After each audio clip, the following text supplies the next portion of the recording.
Goines is your favorite rapper's favorite writer. The bottle red, sipping dawn out the bottle. My life is like a Donald Goines novel. A Donald Goines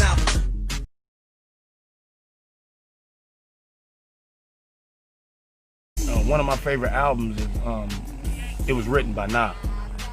And when Nas came up and said Black Girl Lost, I knew at that very moment that the only way he could know about Black Girl Lost is if he read Donald Goines. That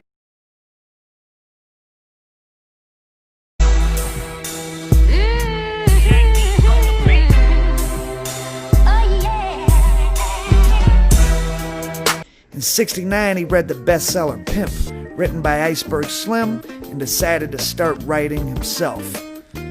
Goines quickly got himself a publishing deal with Holloway House, the same publisher as Iceberg Slim, and in a drug-fueled frenzy, he pumped out 15 books in just 5 years, between 70 and 74. You know, growing up, we definitely always had Donald Goines books in the house. My mother read Donald Goines, my father read it, you know, amongst other things. But going to prison, I had no drive to read. There was no reason. I didn't read comic books at home. I didn't like the newspaper.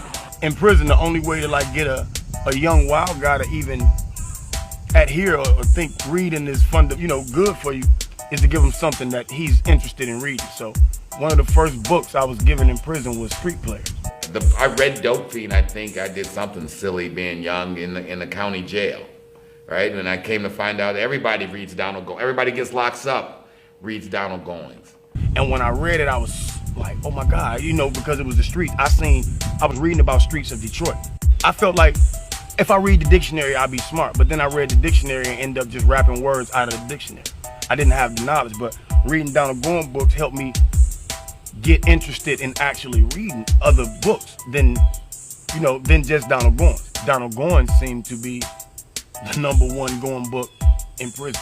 Any book pertaining to, like, you know, Black Panthers or the Muslims or white supremacy or, you know, Aztec pride. Contraband. It's considered contraband because it's a threat to security. But Donald Goines wasn't. But Donald Goines wasn't. And what the administration to me didn't get is that Donald Goines was like watching a movie.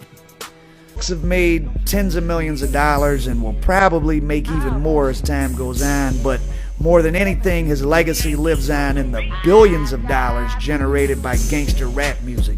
Some of it real, most of it fake, and all of it sounding like something Donald himself could have written. Everybody from every city, every state, every sale pretty much, everybody had a Donald Goines book. I didn't like to read, and reading Donald Goines in prison, reading Donald Goines actually made me enjoy reading, and that to this day, that played a big part in me making music. The thing about Donald Goines is you knew that it was fictional, but it was so real. It was so, if he's saying this happened on Woodward, you kind of like, did that really happen on Woodward? Or I think a lot of guys got exposed to that life from reading Donald Goines. You can hear Donald Goines in a lot of rap, especially with a guy. No disrespect, I don't know Rick Ross, but he's using somebody else's persona to sell records, and I believe a lot of MCs do that.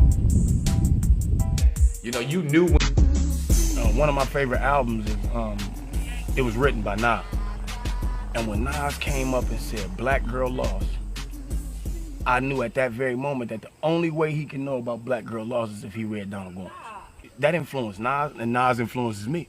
So it also made me go further into more of the Donald Goines books. Listen, man, I say this a bunch. I say this a lot. I'm a storyteller. I'm not a gangster.